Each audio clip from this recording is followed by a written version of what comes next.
Convido-vos agora para abrirmos a nossa Bíblia e meditar na palavra do nosso Deus. Acabamos de cantar que há momentos difíceis, momentos onde não há palavras para explicar, para dizer tudo aquilo que nós estamos a passar ou a sentir. Mas é que nesses momentos lembramos então o amor de Jesus na cruz por nós. Realmente, quando se passa por momentos difíceis, é normal que algumas pessoas desanimem e desanimem muito. Tenho visto isso acontecer com várias pessoas e os crentes não estão imunes. Até os pastores não estão imunes. As igrejas muitas vezes também ficam desanimadas. Ninguém está imune ao desânimo. Quando desanimamos e ficamos abatidos, precisamos de alguma coisa ou de alguém que nos reanime, que nos desperte. Lembramos, por exemplo, no Velho Testamento, Josué, aquele homem que tinha a missão complicada, a tarefa difícil de conduzir um povo rebelde até à terra prometida. E, conhecendo ele as dificuldades que se estavam a colocar à sua frente, ele precisou de ouvir aquelas palavras: esforça-te, tem bom ânimo, não pasmes, não te espantes, porque eu sou contigo. Também lembramos quando Elias, aquele profeta grande lá no Velho Testamento, depois de uma grande vitória sobre os falsos profetas de Baal, mas perante uma ameaça de morte, ficou desanimado, meteu-se numa caverna e ali refugiado, só pensava em morrer, entrou numa grande depressão. E o que é que ele ouviu? O anjo do Senhor que lhe disse: levanta-te, come, porque ainda tens um caminho longo pela frente. Ainda há muita coisa para fazer. Hoje, irmãos, eu quero vos dizer a mesma coisa. Se está aqui alguém que está a passar por desânimo, por desencorajamento, ou se vier a passar algum dia, quero vos dizer também que o caminho ainda pode ser longo, não é o fim. Há muita coisa que pode ser feita. Deus quer realizar ainda muito na tua vida. E aquilo que Deus quer fazer, quer fazê-lo através de alguém animado, despertado. Então eu diria também: levanta-te, anima-te. Estamos no princípio de mais um ano, 2021. Como vos disse, já algumas pessoas dizem que este é o ano da esperança. Muitas pessoas que tenho ouvido falar, sobretudo na televisão, a esperança está nas vacinas para acabar com a pandemia. E a Bíblia nos diz que muitos homens põem a sua confiança e a sua esperança em coisas que são tão passageiras, tão incertas, e por isso vivem continuamente numa esperança tímida. Mas a nossa esperança está em Cristo. A nossa esperança está em Deus. E não é uma esperança apenas por causa desta pandemia. É uma esperança que tem a ver com toda a vida. No último ano, no ano 2020, durante o mês de dezembro nós falámos sobre a temática do Natal, mas antes tínhamos estado a fazer alguns estudos e algumas mensagens no livro de Hebreus. Se os irmãos se recordam, pregámos 11 mensagens no livro de Hebreus. Hoje vou continuar, hoje será a 12ª mensagem no livro de Hebreus. Na última vez que vos falei, ainda em novembro, falámos sobre a correção do Senhor. E o tema dessa mensagem era: não desprezes a correção. Porque a correção não é algo que gostemos, mas é alguma coisa que nós precisamos. É prova do amor de Deus e não da ira de Deus. É prova da filiação e não da condenação ao inferno. É prova de um projeto que Deus tem para a nossa vida e não de o abandono de Deus. Portanto, dando continuidade àquilo que estávamos a dizer, convido os irmãos a abrirem as vossas Bíblias em Hebreus, no capítulo 12. Hebreus, capítulo 12. Hebreus é um dos livros da Bíblia que está lá quase no fim do Novo Testamento, antes de Tiago, e Tiago antes de Pedro, e Pedro antes das cartas de João, e as cartas de João antes de Apocalipse. Então, como veem, está quase lá no fim.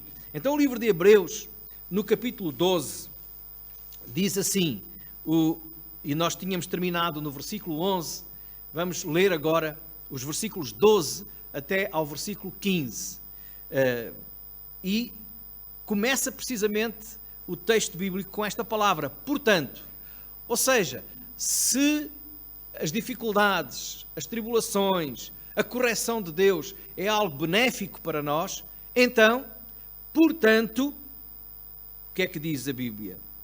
Tornai a levantar as mãos cansadas e os joelhos desconjuntados, e fazei veredas direitas para os vossos pés, para que o que manqueja, ou seja, para o que cocheia, aquele que é manco, não se desvie inteiramente, antes seja sarado.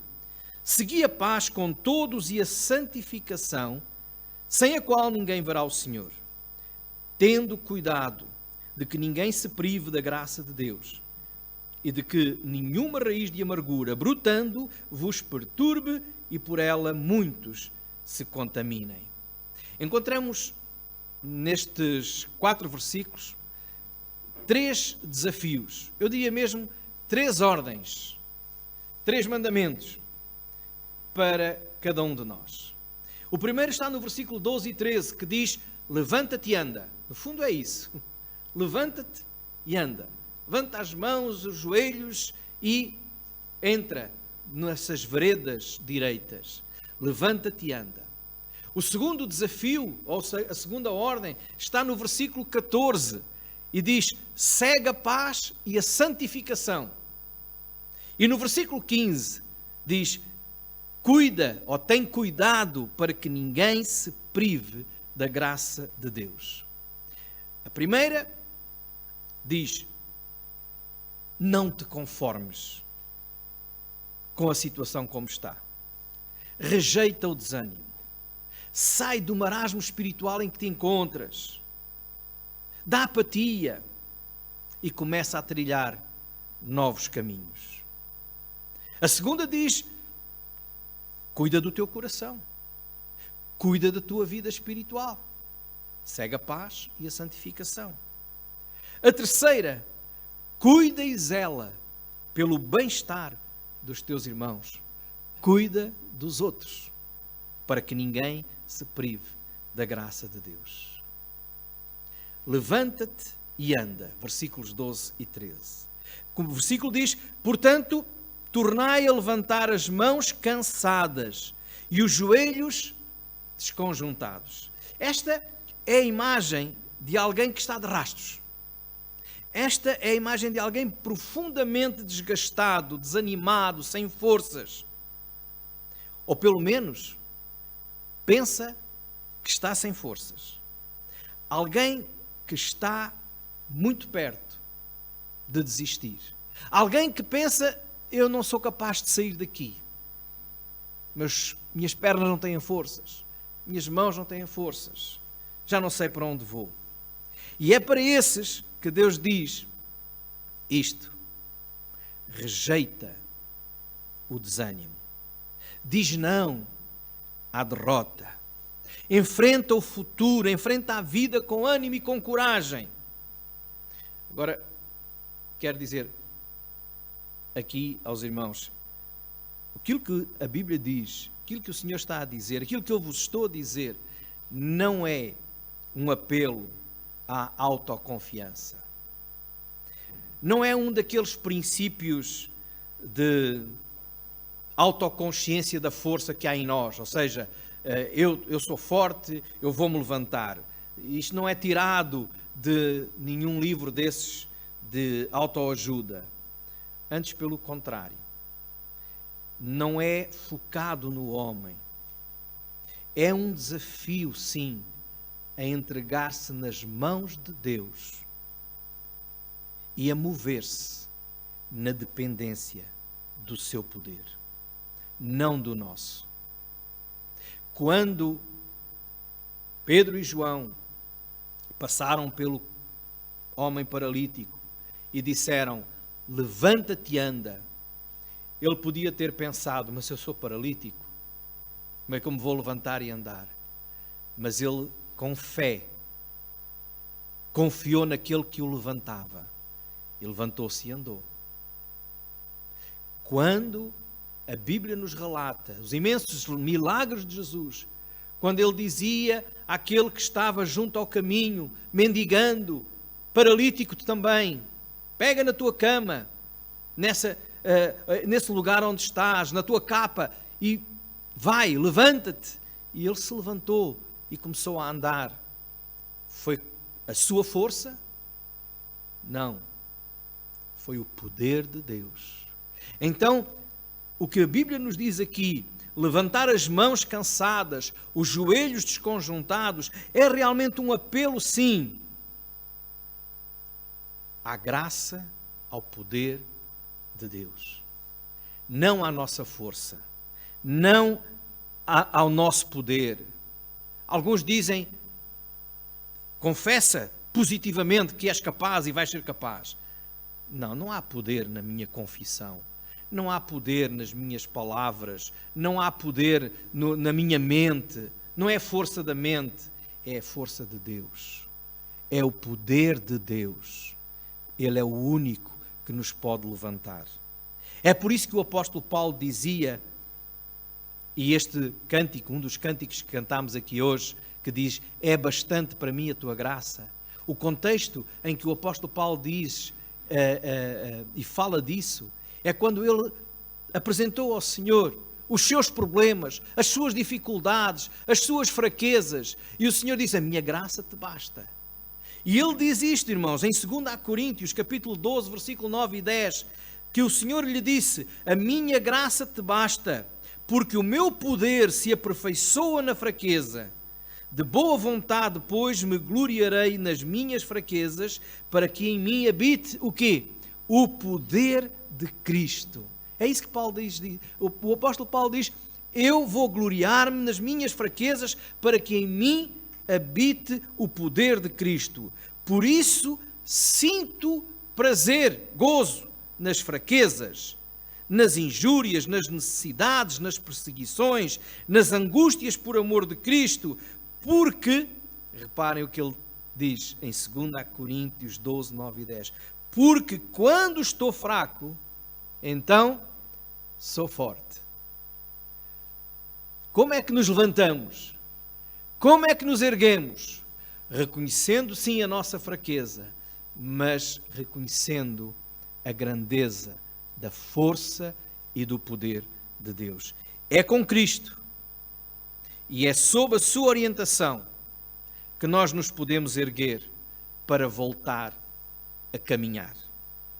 Foi isso que Pedro fez, depois de ter passado, os irmãos se recordam talvez desse episódio, uma noite inteira, lançando as redes, e já desgastado de manhã, voltava à praia, sem nada, não apanhou peixe nenhum, ele e os seus companheiros. Quando chegou à praia, o que é que Jesus disse a Pedro? Volta e lança as redes para aquele lado que eu te disser, não é? Ele disse qual era o lado. Ele disse: Senhor, mas está bem, eu já andei a noite toda, não deu nada. Mas o que é que Pedro disse? Maravilhosas palavras: sob a tua ordem lançarei as redes.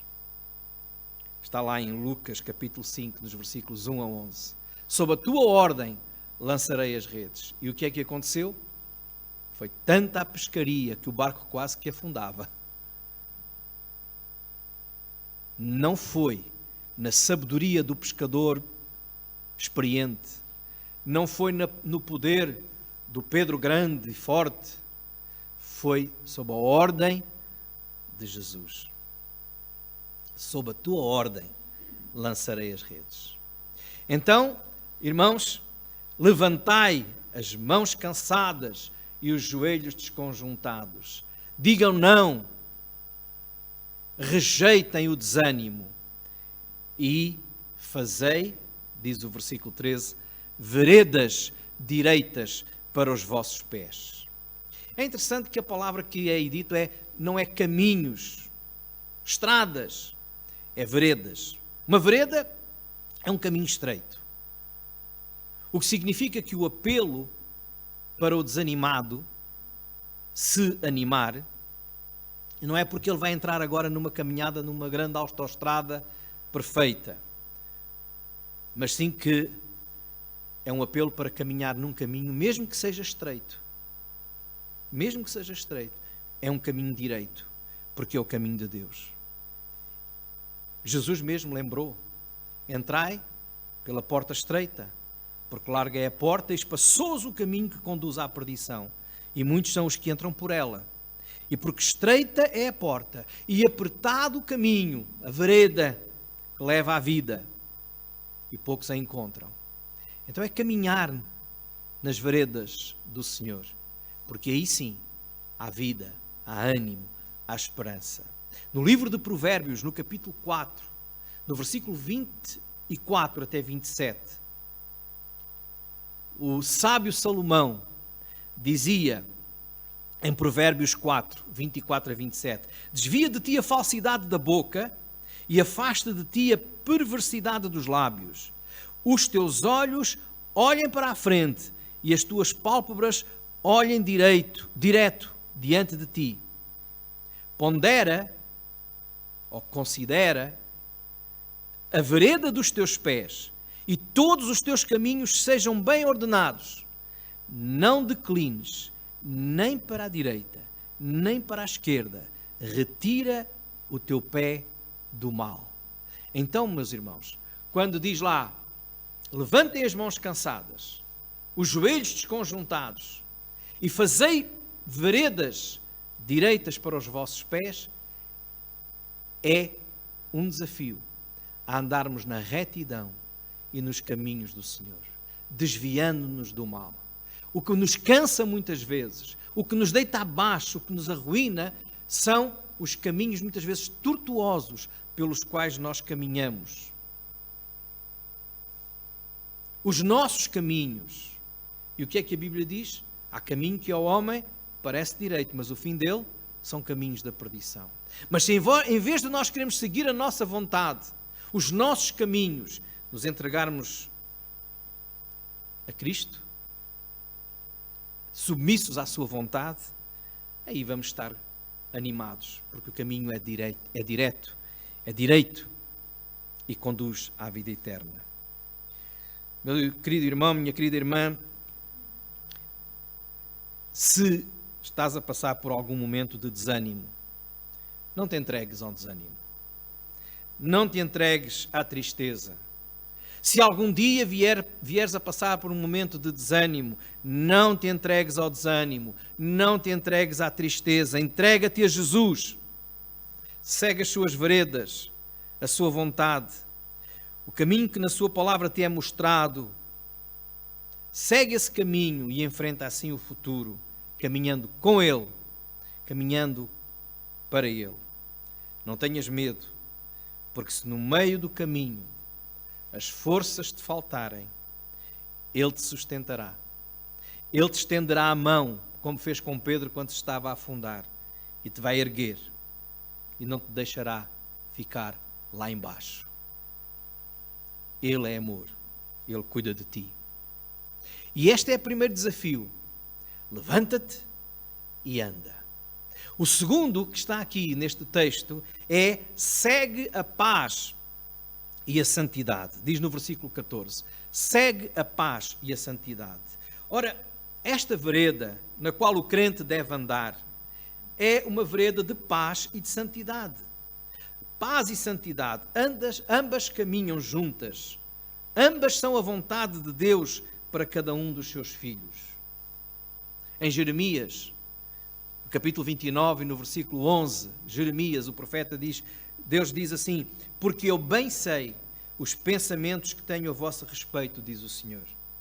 Pensamentos de paz e não de mal, para vos dar o fim que esperais. Deus tem projetado para nós uma vida calma, de paz. Esta palavra no profeta Jeremias, paz, é a palavra shalom. A palavra shalom significa mais do que tranquilidade, significa bem-estar, significa prosperidade, significa que tudo está bem. E diz que o Senhor quer que esteja tudo bem conosco e só com Ele tudo estará bem. Deus chamou-nos para a paz. A Bíblia diz que Cristo é a nossa paz. Seguir a Jesus é seguir o príncipe da paz.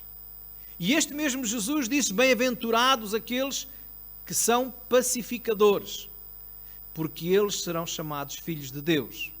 E isto, meus irmãos, quer dizer que a paz não é alguma coisa que só é para mim. Eu estou em paz, estou bem. Eu só estarei bem quando olhar bem para o versículo e ver o que é que ele está a dizer. E o que é que ele está a dizer? Para nós seguirmos a paz com todos. Então isto significa que a paz não é alguma coisa que eu quero só para mim. É viver em paz com Deus, sim, mas é também viver em paz com os outros. E quando eu vivo em paz com os outros, eu serei identificado, conhecido como filho de Deus. Bem-aventurados os pacificadores, porque eles serão chamados filhos de Deus. A paz é realmente a tranquilidade com que enfrentamos as adversidades. É a tranquilidade com que encaramos também a afronta e a ofensa que os outros nos trazem. A tranquilidade e a paz de espírito, isso não vai retirar de nós essa mesma paz. Nem vai provocar em nós ódio e desejo de vingança. Isto é seguir a paz com todos. Porque paz, embora eu não consiga por mim mesmo fazer isto, eu tenho que lembrar que paz é fruto do Espírito, como está lá em Gálatas 5:22. O fruto do Espírito é amor, alegria, paz. É a terceira coisa que é lá mencionada. E é por ela que nós revelamos que somos filhos de Deus. É por ela que nós revelamos que estamos a ser guiados pelo Espírito de Deus. Por ela, os verdadeiros crentes são conhecidos. Como Jesus disse em Mateus 7, pelos frutos os conhecereis. Ao homem, irmãos, é impossível conhecer a situação espiritual de outro homem. Só Deus conhece o interior do homem. Mas são as coisas visíveis que fazemos que mostram a realidade invisível do que somos. Também a santidade, tal como a paz, é a evidência da nossa espiritualidade. Jesus fez-nos participantes da sua santidade. O versículo 10 de Hebreus 12 diz que nós fomos feitos participantes da sua santidade. Não seguir a santidade, desprezar essa mesma santidade. O crente que despreza a santidade está a desprezar a obra que Cristo fez. Como é que tu valorizas o ser santo? Eu não estou a falar de ser santinho de altar. Não é? Santo, a palavra santo significa alguém que se separa e consagra para Deus. Deus chamou-nos para a santidade. Se os irmãos forem a 1 Tessalonicenses no capítulo 4, vão encontrar no versículo 3 que a vontade de Deus para nós é que nós sejamos santos. No versículo 7 diz que Deus nos chamou para a santidade. Deus é santo. E também diz a Bíblia que ninguém pode entrar na sua presença sem ser santo. Por isso diz, sede santo. Sede santos como é santo o vosso Pai. Não podemos separar a nossa vida dizendo, eu tenho fé, mas sou carne, a carne é fraca. E então vou dando lugar ao pecado. Não, nós temos que abandonar, fugir do pecado.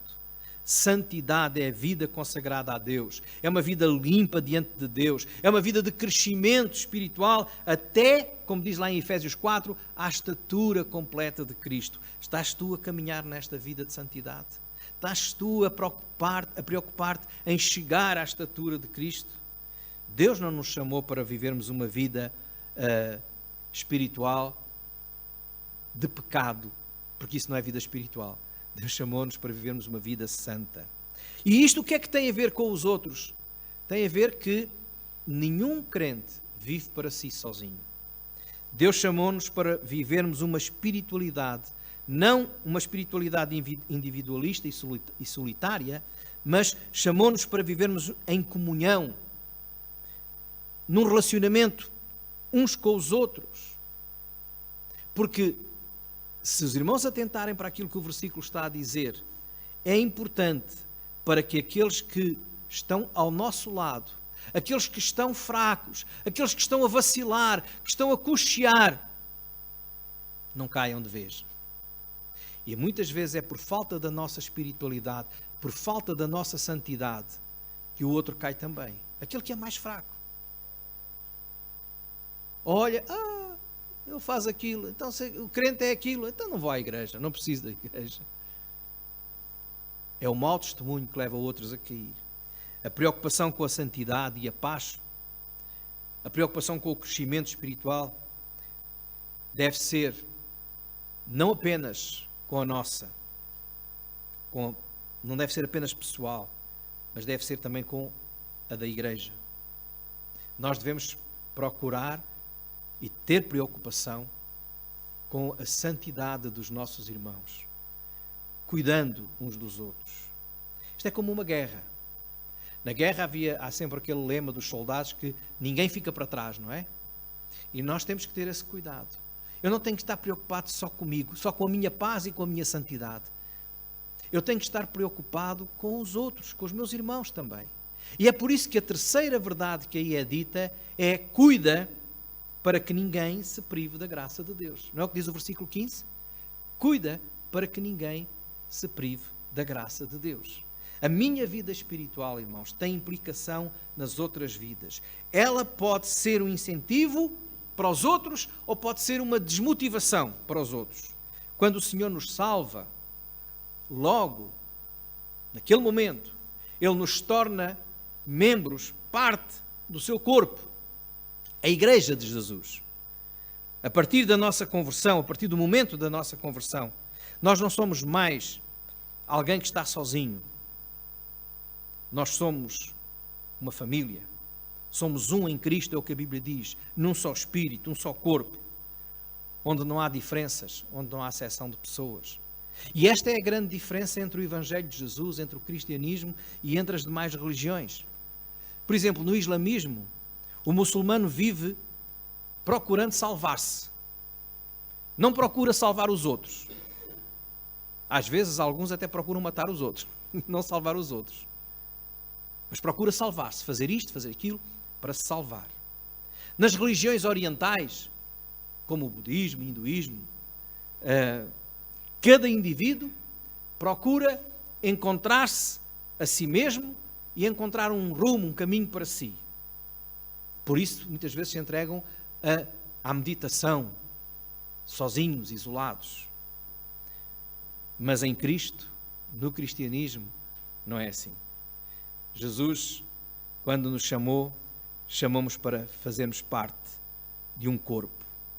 Jesus diz para nós, e a palavra de Deus nos ensina a cuidarmos uns dos outros, a sustentarmos uns aos outros, a suportarmos uns aos outros, a amar uns aos outros. Ou seja, o cristão, ao ser cristão, é viver procurando o bem-estar dos outros, começando pelo maior, a sua salvação. Para quê? Versículo 13 diz, para que aquele que cocheia, aquele que manqueja, não se desvie inteiramente, mas seja sarado. O crente um crente fraco deve estar sempre na preocupação daquele crente que é mais espiritual, daquele crente que está mais perto de Deus. Por isso é que em Gálatas 6 diz, irmãos, se algum homem chegar a ser surpreendido em alguma ofensa, vós que sois espirituais, encaminhai o tal com espírito de mansidão, olhando por ti mesmo, para que não sejas também tentado. Levai as cargas uns dos outros, e assim cumprireis a lei de Cristo. Devemos orar uns pelos outros, encorajar uns aos outros e não criticar. Não podemos permitir que qualquer espécie de veneno, de raiz de amargura, possa impedir, atrapalhar a nossa comunhão e o crescimento uns dos outros. Irmãos, vamos terminar fazendo algumas perguntas. Como é que tu te tens preocupado com os outros? O que é que tu tens feito para motivar a fé de algum irmão que está mais fraco, ou que está cocheando, ou que está caído? Esta é uma tarefa melindrosa, mas é necessária. É melindrosa e necessária, pois, por um lado, a Igreja deve mostrar amor. Às vezes, nem sempre, aquilo que fazemos é bem recebido, ou a intenção com que fazemos é bem interpretada. Nós devemos ajudar os fracos, encaminhar os abatidos, vivendo assim o amor de Deus, promovendo a paz entre todos. Mas, por outro lado, isso não significa que devemos tolerar o pecado, ou que devemos esquecer a santidade. E por isso é muitas vezes necessário chamar a atenção, cuidar do que está doente, do fraco, não abrir a porta ao pecado. Exortar o crente mais fraco e chamá-lo para viver uma vida mais santa é cuidar da sua salvação. Pois sem santidade ninguém verá a Deus. Isto é um ato de amor e nem sempre é compreendido. Mas é preciso que nos exortemos uns aos outros. Quando a Bíblia diz no versículo 15, atentai, tendo cuidado, zelai, é o que isso significa. Isso significa ficar atentos, supervisionando o doente, para que ele não piore, mas seja restaurado. Isto é ser igreja, irmãos. Ser igreja é cuidar dos mais fracos. É tal como um enfermeiro na unidade de cuidados intensivos. Ele fica vigiando, fica controlando todos os sinais, atento ao momento em que precisa de intervir, fica a administrar os medicamentos, às vezes pica, porque é injeção, mas está a zelar para que aquele doente se levante. Ao mesmo tempo, ele tem a preocupação de que nenhum vírus, nenhuma bactéria entre lá, não é? Nenhum pecado possa sujar. É assim que nós devemos viver, irmãos, na igreja, como um corpo. Se nós não estamos a cuidar de alguém, se calhar estamos a necessitar de ser cuidados. Como é que nós reagimos quando alguém te procura também animar a nossa fé? Eu não estou doente. É quase como o bêbado que diz sempre que nunca está bêbado, não é? Eu não preciso negar. Precisamos de ajuda, às vezes já é um sinal que precisamos de ajuda. Todos nós temos crises. E é por isso que Deus nos juntou. Para que quando um cai, o outro o ajude a levantar. E é no amor de Cristo que nós devemos viver assim. Ser cristão e ser igreja de Jesus não é ser competição uns com os outros. É amar-nos e ajudar-nos uns aos outros. Para que alguém diga levanta-te e anda, segue a paz e a santificação, nós precisamos de estar juntos. É verdade que a igreja não é o céu. porque se fosse o céu não tinha mal nenhum, não é? Lá não há mal. A igreja é um lugar onde homens e mulheres imperfeitos se ajudam mutuamente na dependência do Espírito Santo. É isso que nós devemos viver, irmãos. Caminharmos juntos nas veredas traçadas por Jesus, pelo nosso Deus, até todos chegarmos à estatura completa de Cristo. Deixem-me contar, só para terminar, uma história que li há uns anos atrás. Há uma palavra num dialeto africano que é a palavra Ubuntu. Ubuntu. E o que é que esta palavra que significa? Já vou explicar. Antes deixem-me contar a história. Houve um antropólogo, um homem que estuda os costumes de vários povos, que estava a estudar uma certa tribo em África, e durante o tempo que ele ali estava, muitas crianças andavam sempre atrás dele. E um dia ele lembrou-se de fazer uma brincadeira com as crianças. Que brincadeira foi essa?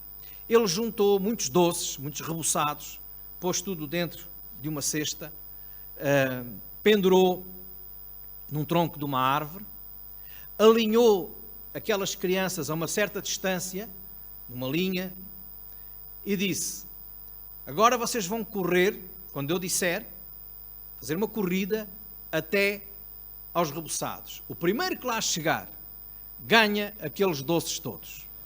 Então todas as crianças estavam ali alinhadas. E quando ele disse, pode andar, não é? Como é que é? Ir, não é? Partida, era isso que eu queria dizer. Partida, não é? Quando ele disse, partida, todas as crianças, o que é que esperam que fizessem?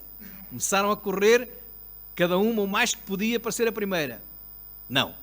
Todas as crianças deram as mãos e começaram a correr todas juntas.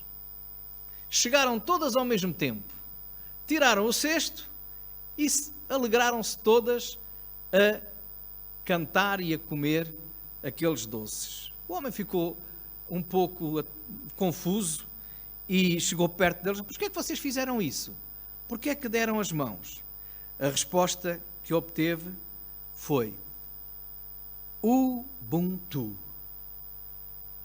que significa eu sou o que nós somos. Ou seja, eu sou feliz se nós somos felizes.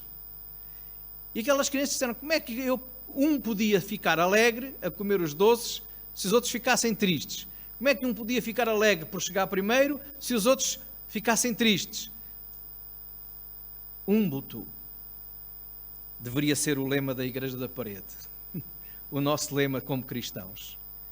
Eu só estou alegre quando os outros meus irmãos todos estão alegres. Por isso, cuidando uns dos outros.